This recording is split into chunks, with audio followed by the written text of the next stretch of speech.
नमस्कार शेतकरी बंधूंनो, मी बापू बिडकर आणि मराठी दरबार या आपल्या यूट्यूब चॅनलमध्ये आपले मनापासून स्वागत आहे। तर बघा, राज्य शासनाने शेतकऱ्यांसाठी अत्यंत महत्त्वाची अशी घोषणा केलेली आहे।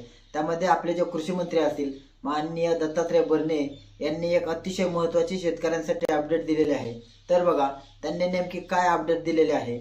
तर बघा, जे काही शेतकऱ्यांसाठी स्वर्गवासी गोपीनाथ मुंडे अपघात सानुग्रह अनुदान योजना होती, तर ती शेतकऱ्यांसाठी एक अपघात असेल किंवा मृत्यू असेल यासंबंधी एक चांगलं कार्य करत होती। त्याच्या माध्यमातून शेतकऱ्यांना काही निधी भेटत होता, काही मदत भेटत होती। परंतु बऱ्याच वेळेला आपण पाहतो की अपंग असतील किंवा मृत्यू झालेले असतील, ऑफलाईन अर्ज असल्यामुळे याच्यामध्ये बऱ्याच शेतकऱ्यांना अडचणी येत होत्या।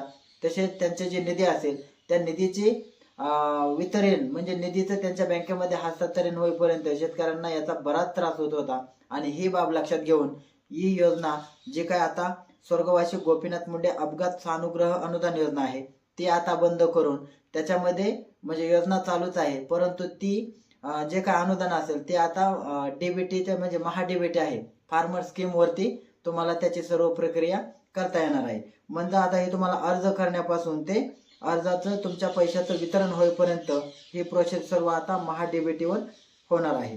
त्याच्यामुळे काय केलेलं आहे बघा, जी काही ही स्वर्गवासी गोपीनाथ मुंडे अपघात सानुग्रह अनुदान योजना होती ती आता ऑफलाईन बंद करून ती आता महाडीबीटी मार्फत आता शेतकऱ्यांना दिली जाणार आहे।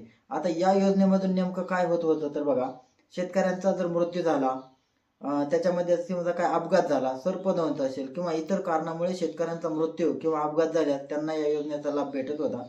आता याच्यामध्ये बघा, त्यांचा अपघात होऊन त्यांचे दोन्ही पाय निकामी होणे किंवा हात निकामी होणे तर किंवा डोळे निकामी होणे, तर अशा प्रकारचे अपंगत्व जर आलं तर त्यांना शासनाच्या माध्यमातून सानुग्रह अनुदान दिले जात होतं। आणि ही जी सर्व प्रोसेस होती ती पहिली ऑफलाईन होती, परंतु या योजनेमधून शेतकऱ्यांना बऱ्याच अडचणी येत होत्या आणि ही बाब शासनाने विचारात घेतली। माननीय कृषी मंत्री असतील दत्तात्रय भरणे यांनी विचारात घेतली आणि या योजनेचा जो लाभ आहे तो आता महाडीबीटी वरून तुम्हाला अर्ज करण्यापासून ते वितरित जे तुमची रक्कम असेल ती खात्यात येईपर्यंत सर्व प्रक्रिया महाडीबीटी वरती होणार आहे। त्याच्यामुळे बघा, आता अजून महाडीबीटीवर हा ऑप्शन आलेला नाही, परंतु ज्यावेळेस याचा अर्ज कसा करायचा किंवा याचं पैसे असतील ते पैसे खात्यामध्ये येईपर्यंत त्याची प्रोसेस काय असते यासंबंधी आपण सर्व अपडेट पाहणार आहोत। लवकरच त्याच्यावरती अजून काय अपडेट आली तर ती आम्ही तुमच्यापर्यंत पोहोचवण्याचा नक्की प्रयत्न करू। धन्यवाद।